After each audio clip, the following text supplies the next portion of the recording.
Alright, here it is, a lovely Sunday afternoon. I have the electric start or remote start electric system kind of rigged up. Got a solenoid hooked up.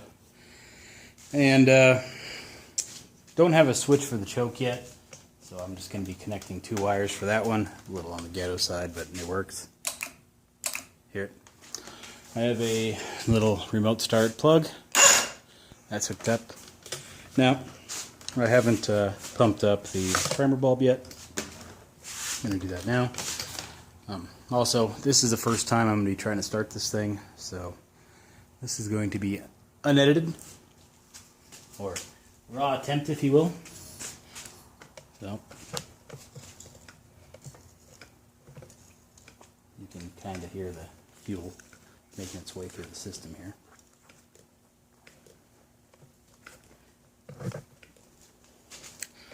Should have taken more squeezes than that, so I don't know how well it's working. Or if it's working. But let's find out. Let's hit the choke and try to start it.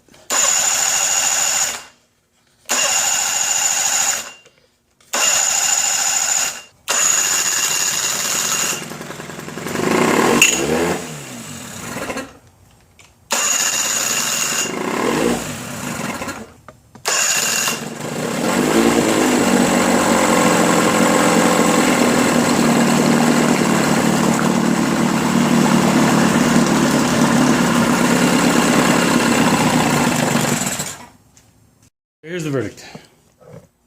Runs fine, no real issue there. Just needs a little bit of fine tuning, and by running fine I mean it's got serious problems. So full throttle right there in the neutral position, which isn't much throttle at all. It'll barely start. I give it a hair bit of gas here.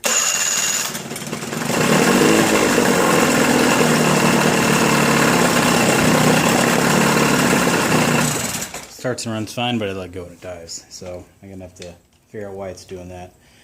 Second problem is you notice no water coming out of the telltale. That is a serious problem, the one I need to address first. So let's get this thing apart and see what its problems are. Well, I think I found the culprit with my water pump. Pickup tube kind of got cut. How that happened, I don't know. Maybe the water tube is a little bit out of alignment or something. I'm going to throw one of the spare grommets in there. And stick the tube and see what happened. Alright, I have a copper tube hooked up to the water pump, and then the drill hooked up to the drive shaft. So I'm going to give it a spin, and if water comes out here, we'll know that was our culprit.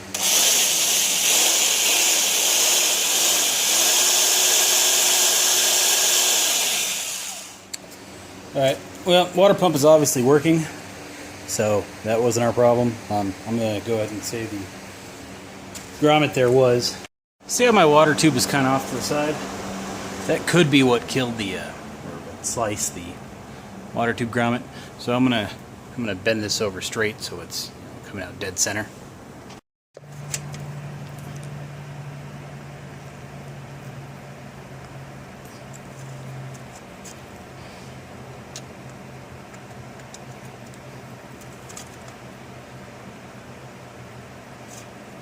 Alright, that looks a lot better.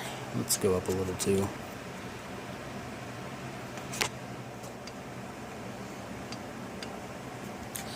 Alright, I'm gonna get a file, smooth it down the edges, give it a nice round shape, and then put some grease on the base of this so it'll help slide in a little better.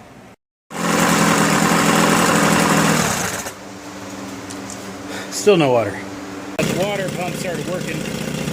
I hooked a compressor up to the water pickup tube, blew some air through there, and it kind of felt like it was going. So all I did was, after that, I got some wire and put it in the keyhole, and it started working. So I think it was a mixture of something being clogged inside of the water system and the cut water tube grommet. So I'm going to let it run for a little while here. Get it all warmed up, make sure everything's working okay, and it'll idle for a while and kind of see how it goes.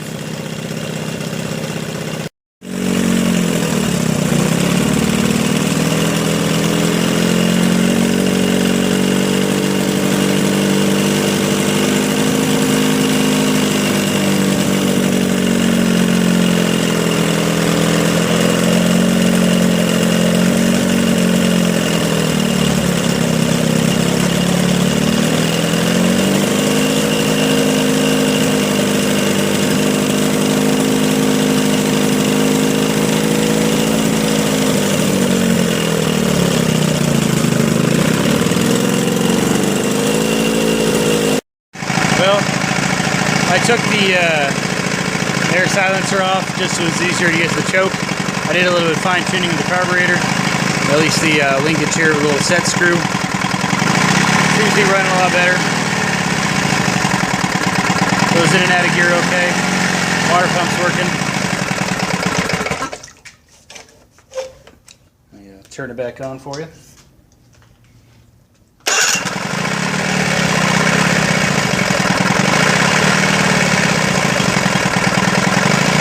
Well, it's running halfway decent now. I threw some water up here to make sure it wasn't overheating. It's kind of a test. Throw some water on there. It sizzles off, you know it's getting warm. Water's lukewarm, but not bad. I disconnected the fuel line, just letting it run itself out of gas. And when that happens, I'll put it away.